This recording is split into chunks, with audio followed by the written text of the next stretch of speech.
बिस्मिल्लाहिर्रहमानिर्रहीम। अस्सलाम वालेकुम। मैं हूं फयाज़ महमूद और आप देख रहे हैं फयाज़ महमूद यूट्यूब चैनल।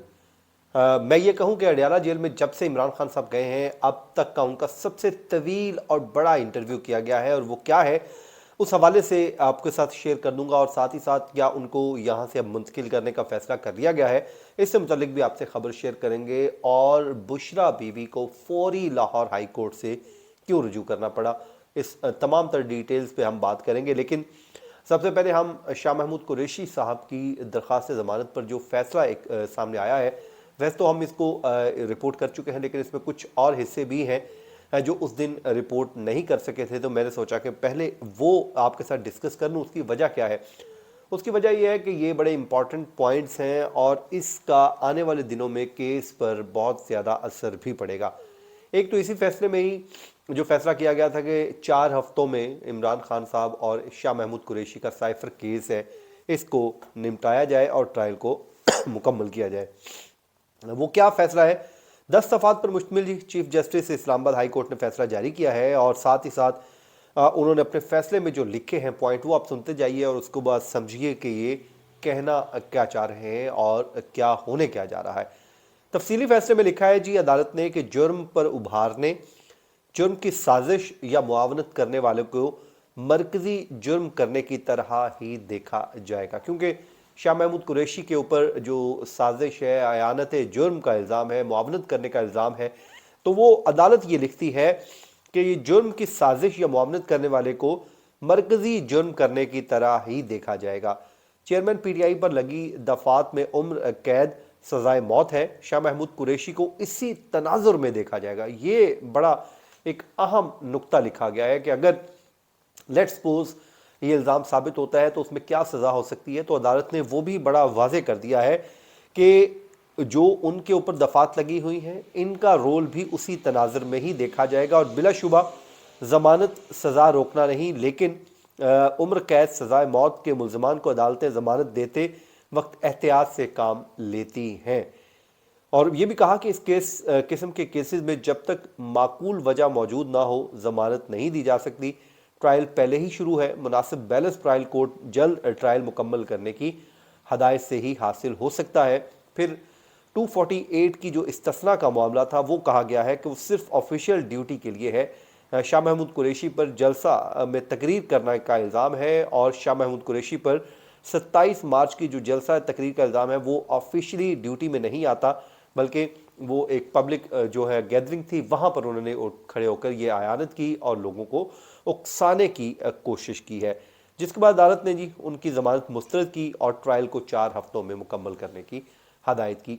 ये तमाम तर डिटेल्स इसमें सामने आई हैं। अब आ जाए जी, जो गुज़श्ता रोज़ एक ऑर्डर हुआ था जिसमें कुछ कन्फ्यूजन थी, वो 190 मिलियन पाउंड करप्शन केस है, जिसमें हमने तो खबर दे दी थी कि 4 रोज़ का जो है जिस्मानी रिमांड मंजूर हो गया है। लेकिन जो इमरान खान साहब के वकला हैं वो इस बात को डिनाई कर रहे थे। वो कह रहे थे कि ऐसा कुछ नहीं हुआ, बल्कि सिर्फ नैब को तफ्तीश की इजाज़त मिली है।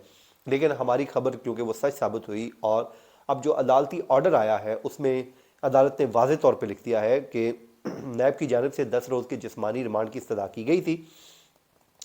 चेयरमैन पीटीआई ने का अदालत 4 रोज़ का जिस्मानी रिमांड मंजूर करती है, और अब इमरान खान को 21 नवंबर को अदालत के रूबरू पेश किया जाए, यानी कि अडयाला जेल में ही इस केस की भी फिर से वहाँ पर ही समाअत होगी। क्योंकि देखें, अगर जो है इमरान खान साहब का जिस्मानी रिमांड मंजूर ना होता तो मैं ये समझता था तो उनको ये नुकसान हो रहा था।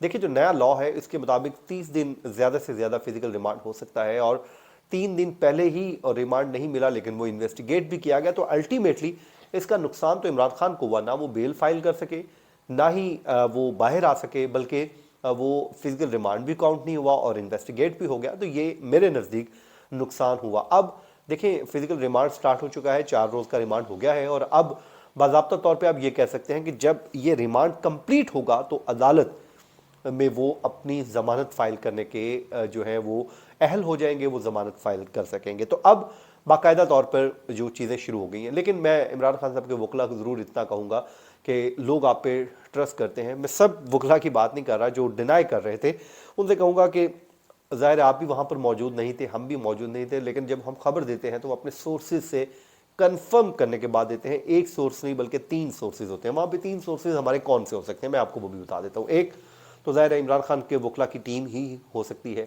دوسرا وہاں پر جو موجود ہے نیب کورٹ ہو سکتی ہے. تیسرا وہاں پر نیب موجود ہوتی ہے، ان کی پوری ٹیم موجود ہوتی ہے. پھر جو ہے جیل حکام بھی موجود ہوتے ہیں. تو کوئی جو ہے 2-3 سورسز سے ہم کنفرم کر لیتے ہیں، اس کے بعد ہم خبر فائل کر دیتے ہیں. تو یہ اب سلسلہ ہوا ہے جی. اب آ جائیں جناب القادر میں، کیونکہ عمران خان کے کو سے تفتیش کرنے کے احکامات جاری کیے گئے تھے. تو اس وقت جو اڈیالہ میں اس وقت جو نیب کی تفتیشی ٹیم ہے موجود ہے، تقریباً وہ صبح پہنچی ہے اور اس وقت تک عمران خان کو انٹرویو کیا جا رہا ہے. اب جو ہے میری کل نیب سے بات ہوئی، میں نے ان سے پوچھا کہ کیا آپ لوگ عمران خان صاحب کو منتقل کریں گے یہاں سے کہیں اور؟ تو اس پہ انہوں نے کہا کہ یہ دیکھیں ہمارا اب اختیار ہے، کیونکہ ہمیں فزیکل ریمانڈ مل چکا ہے، اور فزیکل ریمانڈ میں ہمارا اختیار ہے کہ ہم نے جیل میں ہی رکھنا ہے یا پھر اب کہیں اور منتقل کرنا ہے. تو اس حوالے سے جو میری اطلاعات یہ ہیں کہ نیب فی الحال نیب عمران خان کو نیب میں نہیں لے کے جائے گی، وہیں پر ہی کیس کی انویسٹیگیشن کرے گی اور وہیں پر ہی ان کے بار بار انٹرویوز کیے جائیں گے تاکہ اس کو کنکلوڈ کیا جائے انویسٹیگیشن کو. اور اس کے بعد ظاہر ہے اس پہ ریفرنس بھی آئے گا.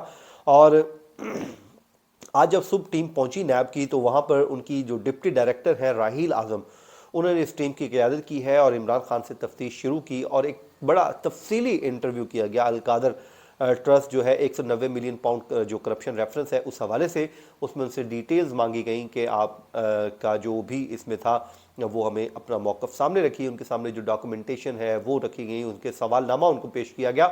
تو اس وقت جب میں آپ سے بات کر رہا ہوں اس وقت بھی ان کو انویسٹیگیٹ کیا جا رہا ہے. تو جو منتقلی والی بات ہے وہ میرے ذرائع نے مجھے بتائی ہے کہ فی الحال ایسا کوئی امکان نہیں ہے، بلکہ وہ انہیں جیل میں ہی رکھا جائے گا.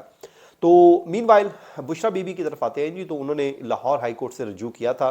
آپ کو یاد ہوگا کہ 2-4 دن پہلے اسلام آباد ہائی کورٹ سے بھی سیم کیس میں ہی تقریباً انہوں نے رجوع کیا تھا، جس میں انہوں نے کہا تھا کہ میرے خلاف جو کیسز ہیں اس کی تفصیلات فراہم کی جائیں یا پھر مجھے نامعلوم مقدمے میں کسی میں اگر گرفتاری ہے تو اس میں بیل بھی دی جائے. تو جس پہ عدالت نے رجسٹرار آفس نے اعتراضات عائد کر دیے تھے اور ان اعتراضات کے ساتھ ہی چیف جسٹس نے جب سماعت کے لیے مقرر کیا تو بشرا بی بی نے اس پہ عدم اعتماد کر دیا اور کہا کہ جی ہمیں آپ پر اعتماد نہیں ہے، آپ ہمارے کیس سے الگ ہو جائیں. یہ میں ویلاگ کر چکا ہوں، آپ وہ سن بھی سکتے ہیں جا کے، پوری ڈیٹیلز اس میں بتائی گئی ہیں. تو مین وائل انہوں نے ایک لاہور ہائی کورٹ میں بھی فوری پھر رجوع کیا تھا، جس میں انہوں نے کہا تھا کہ جو تفصیلات ہیں کیسز کی ہمیں فراہم کی جائے. تو اب لاہور ہائی کورٹ کے جسٹس شہرام سرور چودھری کی سربراہی میں 2 رکنی بینچ نے 20 نومبر کو سماعت کے لیے کیس مقرر کر دیا ہے، جس میں فریقین سے عدالت نے پہلے ہی جواب مانگ رکھا ہے اور نیب ایف آئی اے سمیت دیگر فریقین کو اس میں فریق بنایا گیا تھا، جس میں موقف یہ لیا گیا تھا کہ عمران خان کو عہدے سے ہٹانے کے بعد انہیں سیاسی انتقام کا نشانہ بنایا جا رہا ہے. درخواست گزار کو آئے روز کسی نئے کیس میں طلب کیا گیا ہے اور درخواست گزار کو کیسز کی تفصیلات فراہم نہیں کی جا رہی. عدالت انکوائریز مقدمات کی تفصیلات فراہم کرنے کا حکم بھی دے. تو یہ وہ چیزیں ہیں جو اس ویلاگ میں آپ کے ساتھ شیئر کی. امید کرتا ہوں کہ آپ جہاں ہوں گے خوش ہوں گے اور اپنا فیڈ بیک دینا مت بھولیے گا. مجھے دیجیے اجازت، اپنی دعاؤں میں یاد رکھیں. اللہ نے کے بعد.